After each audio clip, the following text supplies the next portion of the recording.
is a war. It's happening now. It will decide the fate of humanity. The time to choose sides has come. We are the resistance. We are the InfoWar.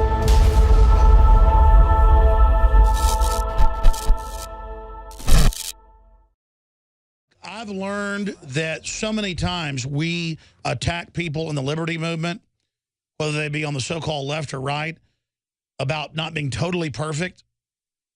And then that pushes them to the establishment side. We have to own Rand Paul and own Ted Cruz. And literally, as a people, so be on top of them that they would never want to betray us because we're so involved. Let me tell you, the Republicans and Democratic leadership on record meet about one thing, and that's the Tea Party and how to derail it and how to raise money against it.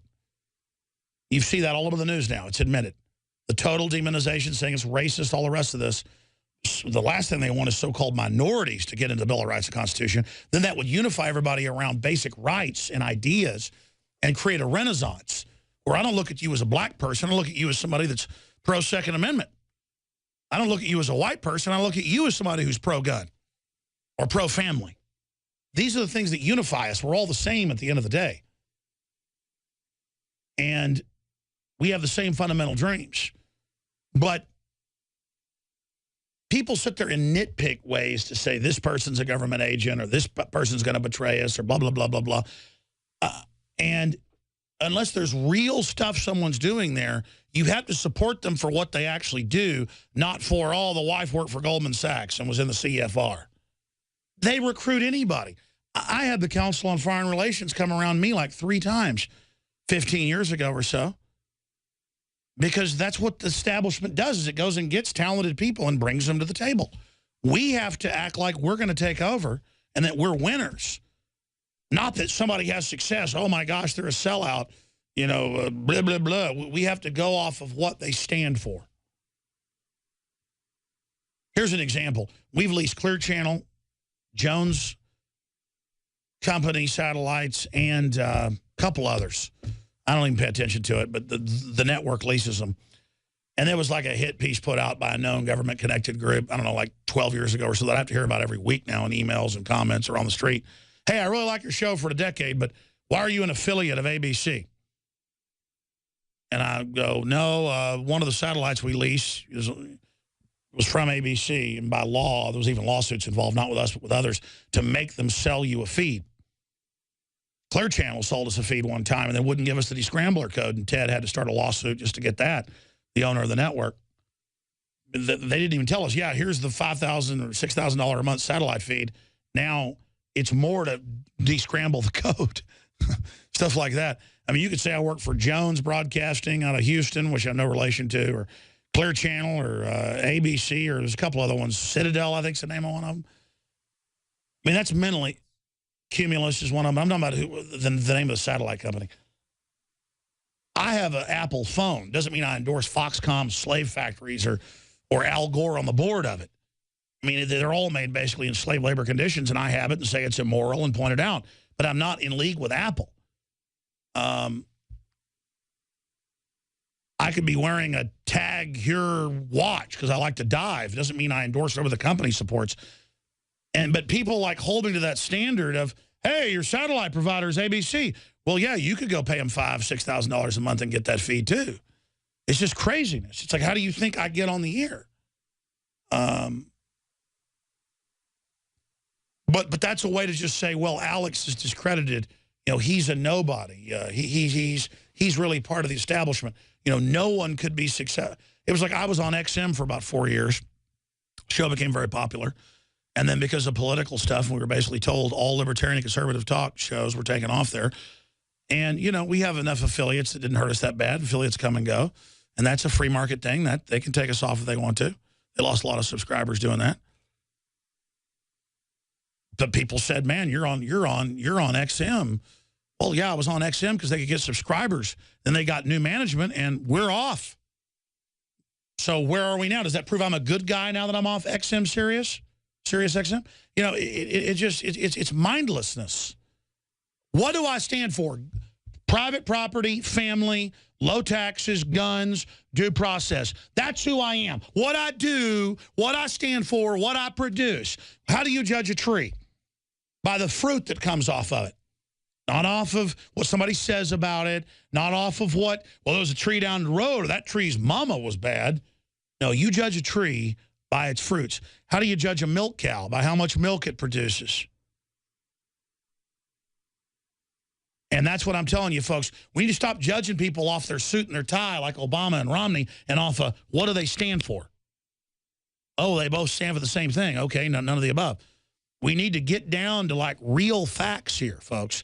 I know I'm ranting, and I got a lot of calls to go to and a lot of news to cover. But David in Arizona, go ahead. You're on the air. Yes, Alex, thank you. I disagree with you in several ways. Before I get to one of those, I noticed that you challenged Piers Morgan to a bare knuckles match, and you also challenged the two cops that killed Kelly Thomas. And yeah, they think they're so tough. I'll get bare knuckles in Las Vegas in a ring with them. I'm not kidding. I'll take you. I'll take you. I will take that challenge. And I'll Are you one of those people? No, I'm not one of those people, but I'll stand in for them. I will take your challenge. Well, that wouldn't get any promotion or make any money for charity if you called in. And okay, so you disagree with me with Obama by saying you want to beat me up? No. That's okay. If you don't want to fight me, that's okay. But yeah, I'm scared of you. I'm scared. I disagree. I disagree with you in several ways. First of all, you talk about Jesus and you say that you're a Christian. Jesus dictated the solution to the problem that we're in the book of Revelation, throughout the whole Bible, really. But in Revelation, he boils it down to 3 verses, okay, in Revelation 13. He tells us very clearly that the papacy is the first beast of Revelation 13. The papacy is responsible for 150 million deaths in its 1,260-year reign. Okay? Now, Revelation 13 says that the second beast will have all the power of the first beast. Now, Caller, here's my issue with you. I said call in and defend Obamacare, and you lied. You didn't call in to defend Obamacare. You want to beat my brains out because I'm not anti-Catholic. Let's just be honest about it. That you wanted people to disagree across the board, and that's what I am. I guess later I said the next wave. Okay, so, and you believe I secretly am a Catholic priest, right? No, I don't. You think I sprout wings at night like the bat? And let me talk. Go ahead. You are hiding the solution. The solution is in Revelation 13. We're not supposed to use a name or a number. I'm hiding it? Sell. Yeah. Yeah, you're hiding it because are you still paying taxes? Yes, you are. Are you going to take taxes from your employees? Well, that is the literal render unto Caesar. Like, who's on this coin? It's Caesar. This is that system. And I say it's the mafia and the private Federal Reserve. I am for paying taxes to our real federal government, not to the private Federal Reserve, but I choose my battles. And I don't tell my listeners, don't go pay income taxes when they could end up being put in prison. I don't give people advice that I wouldn't do myself. Jesus says they will put you in jail for following Jesus. I'm saying follow Jesus. Yes, Jesus says they will put you in jail. You said, how will you judge them? By their fruit. If the government will put you in jail for not worshiping the government, Jesus tells you that's exactly what they're doing. And he says this. All right, but listen, here's the key to this call. Was your call screened? I told the caller that I disagree. No, but I mean, are you on air right now? You weren't censored, right, by the Vatican? No, I'm not censored by the Vatican. Okay, good. What are you talking about? No, most of the Catholic bashers say I secretly work for the Vatican, and I'm not even Catholic. I'm just sick of it. Symbols are powerful, and the globalists have hijacked the symbols of America. They've turned them into their own symbols. Well, we are restoring the idea of the true republic, not the counterfeit globalist empire, by promoting the icon George Washington and others. That's why we're rolling out an 100% made in America line of incredible pro-liberty apparel. We are repopularizing liberty. We are helping fellow Americans rediscover what made this country great. We are the spirit of 1776. We are 1776 worldwide. We are all brothers and sisters in arms in the animating contest of liberty in the long march towards humanity's ultimate destiny of freedom. Visit madein1776.com today and vote with your dollars to promote truly made in America, high-quality products and promote the ideals of liberty. This is out of Fox News in Newark, New Jersey. Newark Airport terminal lights tied to security system. First saw this about 4 years ago in an AP article where they've got these intelligent LEDs that actually have micro cameras built into them that are so small they're like black specks in the light bulb. And then the data goes back to a chip in the LED and reads it and then sends back a digital image and audio. And when you watch the news report that we have up on Infowars.com and you read it, they basically admit it but act like it's no big deal. It's like buried in as a footnote. There are new LED lights greeting passengers at Newark Liberty International Airport's Terminal B, but they do more than eliminate. They are also part of a security system that is watching you before you even get to the security checkpoint. The lights are fitted with computer chips, camera sensors, and Wi-Fi antennas. They collect data and can help detect suspicious activity or aid police investigations. What they are is camouflaged cameras. And we had a caller talk about this Friday, so we looked it up. Jordan did. And sure enough, ambulances hijack car radios to let drivers know they're coming. And now police do this. They pull you over and they hit a button and it commandeers your radio and turns it on with the smart chips that are in there. So everything's being wired with smart chips to track and control us. I'm not against technology. It's that it's all being hardwired globally with systems of surveillance and control. Just like the Intel chips that dial back even when your computer's off with capacitors wirelessly to the NSA through the cell networks. I mean, this is diabolical. It's a giant takeover grid, and it's happening. It's not my opinion. Here it is. Hack the future. How hackers and car makers are battling for control of your ride. Well, yeah, we're being hacked by the globalists. That's what the New World Order is. DHS funds the installation of white boxes that track the population of an entire city. Feds deploy national security system of microphones capable of recording conversations hidden in light poles. That's from 2011, folks. And then here is London Guardian today. Are the robots about to rise? Google's new director of engineering thinks so. Ray Kurzweil. The end of humanity. I mean, this isn't me saying this. This is them. This is what's so frustrating, folks. I'm only telling you what they're doing. 95% of the time, it's not my opinion on this show. Man, I wish people knew what was really going on. Hey, look, I'm on The Guardian right there, Bill Hicks. I'm joking. That's supposedly Bill Hicks, too. He's on The Guardian right now, right there. Oh, that's another good one. Let's go ahead and talk to Tim in North Carolina. Tim, tell me about Obama. You know, I'm actually not necessarily a supporter. I did vote for him, but I would consider that, I guess, before I woke up, so to speak. Do you think he's handsome? Yeah, no, he's a very good-looking guy. That's what matters. Very eloquently, you know. I think he definitely fooled me as far as, you know, Bush was dumb from a mile away, whereas Obama was like, yeah, well, I feel fooled for sure. That's not where I disagree with you. In fact, yeah, I appreciate what you're doing for sure. The part where I kind of disagree, or yeah, the whole climate change issue. I'm not any kind of genius, but I do have a bachelor's in environmental chemistry, and so this is what I study, and I don't know. I just can't figure out why. You know, I mean, you look at the Bilderberg Group. Okay, you look at. You know, I mean, Rockefeller's name is all over all this stuff. I mean, the reason they're the one funding the carbon tax. Here's the deal. Shutting down our power plants and moving them to countries with no controls puts out more carbon. So it's an end of the debate right there. And then we've got serious genetic engineering, toxic waste dumping, nuclear leaks. Carbon is the least of our problems. It's part of the carbon cycle. Water, oxygen, carbon dioxide, and sunlight. We need those four things.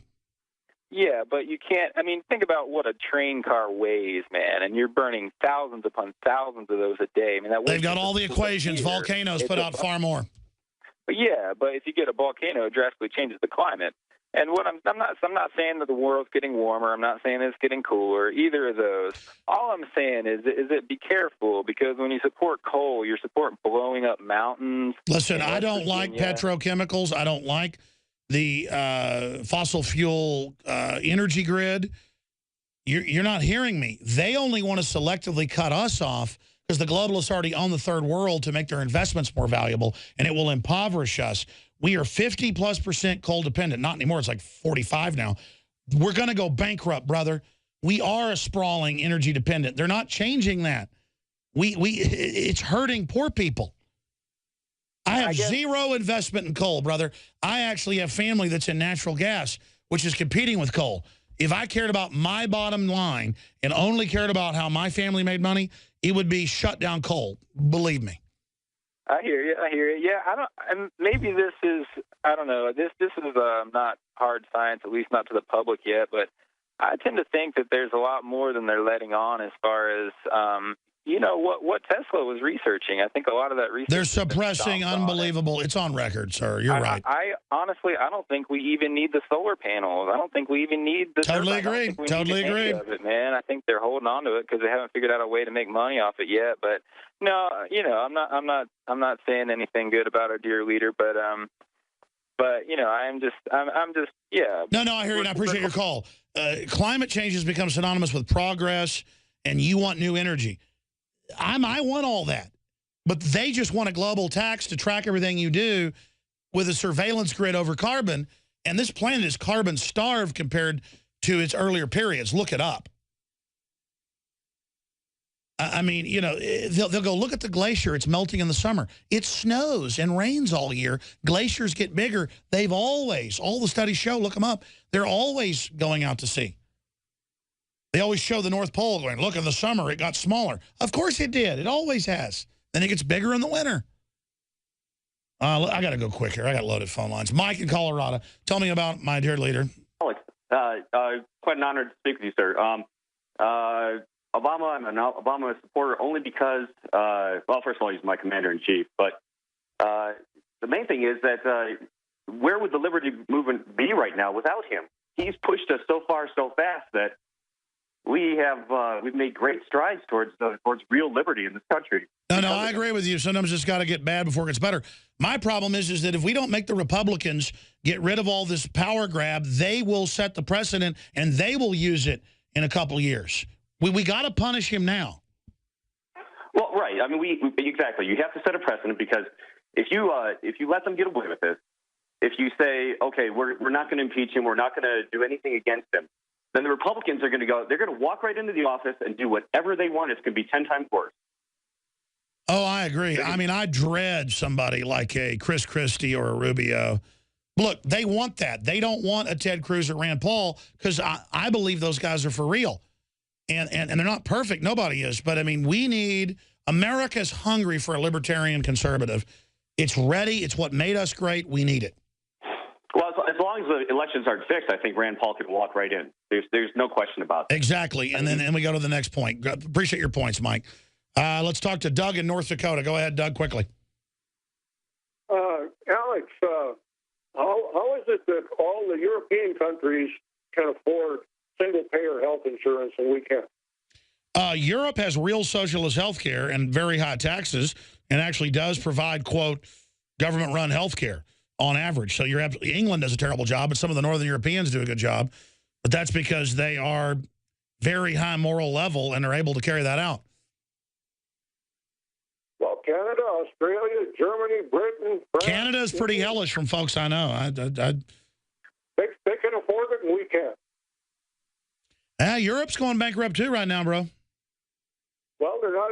Well, we're bankrupt. They're bankrupt, but they're at least providing. Here's my deal. There are a few government-run healthcare systems that are actually pretty good. This one is a giant boondoggle by corporations. It's not even government. It's the worst thing you could get.